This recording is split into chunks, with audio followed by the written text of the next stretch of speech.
আদার বুড়ি আর কোন সময় তুই যদি আমার যাওয়ার সময় বাধা দেস তাহলে তোর খবর আছে।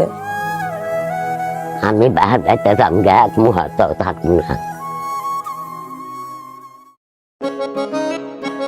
এই তুমি আইছো? কি আইসা শুরু করছো? এত ফোন রাখিলি আমারে?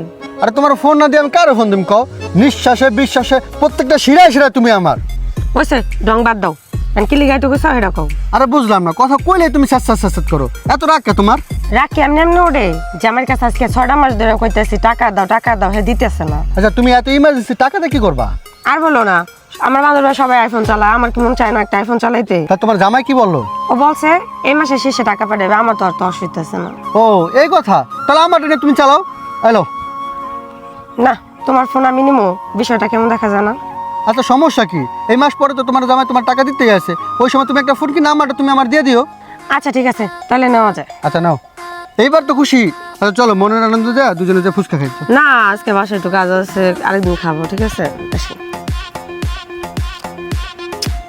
কবে যে ফুলকলি তোমার পামু।